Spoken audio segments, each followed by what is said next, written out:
Hello, dear listener. Thank you for dropping by again. So, today I have a fun tale for you. It mixes science fiction with paranormal mystery and lots of found family. It is the start of a much larger tale, but I'm just going to read you the first part today. So, Outpost 37. Things are not as they seem. Let's dive in, shall we? I jolted awake as the transport carrier went over a particularly steep bump in the road. I stretched and groaned. I hadn't remembered dropping off, and now my mouth tasted like dirt. Irk. Well, it might be a rough around the edges colony world, but at least I could get a shower and brush my teeth. Syntho coffee would have to do for now. I took a long pull from the canister in my hand. Blech! It tasted a little worse and had gotten cold, but it was better than nothing.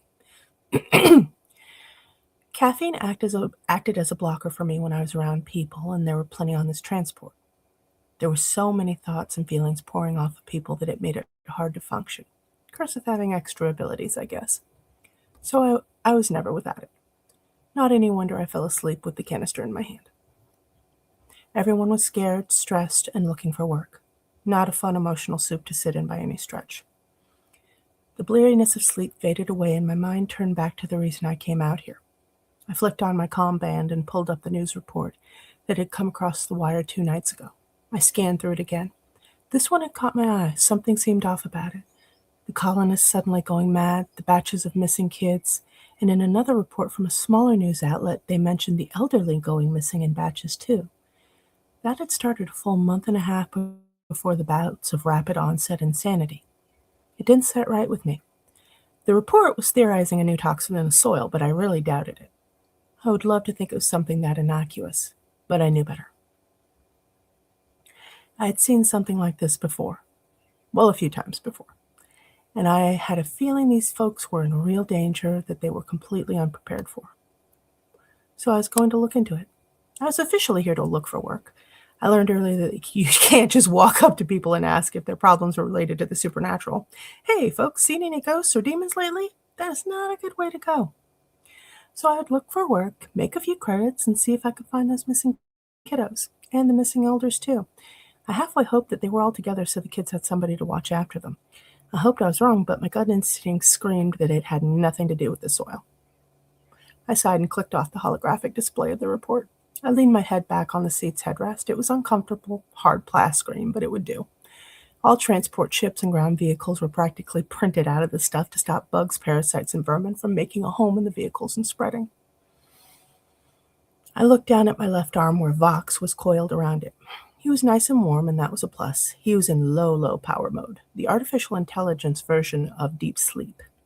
I ran a finger along his midnight-colored scales. He moved in his sleep, showing off the slight indigo-purple shimmer that went unseen when he was still.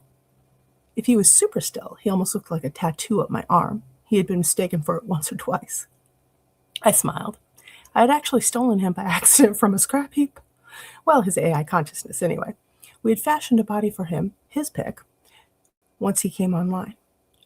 We both figured it would be easier to cart him around this way, and he could also move and hover on his own if I got into trouble.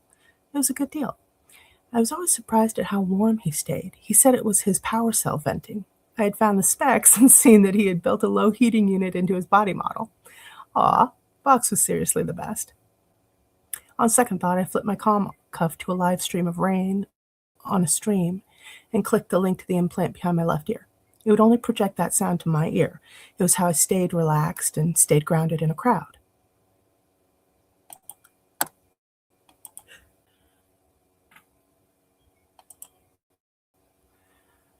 Leaning back, I checked the time. I still had roughly a 2-hour ride to the Outpost 37 way station. Judging by the terrain, it was only going to get bumpier. I wouldn't be sleeping again anyway. My thoughts were too restless. If I was home, I would have gone for a long walk, but I was stuck in my seat, so I mentally took a walk. For about the billionth time, I wished that Soren was here. My old mentor would have been able to psychically scan the outpost from his living room and tell what was going on. He was just that good. Of course, he was pretty old. He had had a lot of time to hone his skills. I petted Vox's back. It's funny, when I ran into him as a kid, I had no idea Soren was a ghost. It took me a few years to figure it out. Well, to be fair, I had had my mind on other things. It was after the invasion and during the years when the six factions that took over Earth were busily negotiating and carving up the planet into their territories. My fingers went to the amulet around my neck and polished it thoughtfully.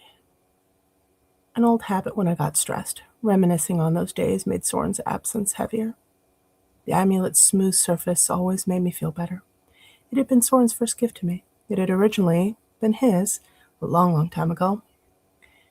A simple, smooth, and thick amber cabochon set in a simple silver bezel. Baltic amber, it said. I shut my eyes with it pressed tightly between my fingers.